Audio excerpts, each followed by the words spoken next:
It all started with a boy and a book. Growing up in Allegheny, Pennsylvania, Andrew Carnegie went to work as a messenger for the local telegraph company. Some of his fellow workers introduced him to Colonel James Anderson, who opened his personal library to any young worker who wished to borrow a book. Carnegie later said, "It was from my own personal experience that I decided there was no use to which money could be applied so productive as the founding of a public library in a community." Over the next half-century, Carnegie accumulated the fortune that would enable him to fulfill that pledge. His gifts provided 1,406 towns with buildings devoted exclusively to libraries. Though Carnegie readily granted money, he also placed several conditions on his gifts. Municipalities had to own the site where the library would be built. He also believed that the community which is not willing to maintain a library had better not possess it. These maintenance pledges were a major stumbling block for many towns and villages.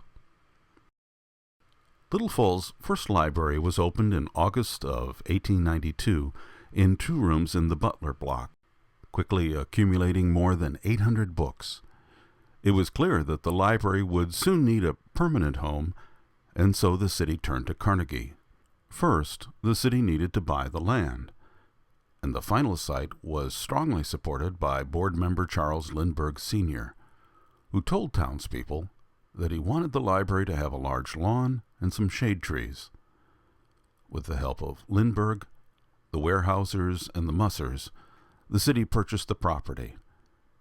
In the end, in 1902, the city received a grant of $10,000 from Andrew Carnegie. The architect was Fremont Orff of Minneapolis, who designed, among other buildings, the Lumberman's Block in Minneapolis and the Red Lake County Courthouse. One matter of design, however, may be indirectly related to Carnegie's involvement. None of the Carnegie libraries are built of wood, even in Little Falls, where the lumber industry was the mainstay of the economy. Although brick might have been more expensive, it required less care, and Carnegie paid for construction costs, while the city paid for maintenance. The library opened in 1905. By the 1990s, the library needed space for expanded library programs and services. The addition, designed by the architectural firm of Miller Dunwoody, won an award from the Preservation Alliance of Minnesota for its sensitive blend of the old and the new.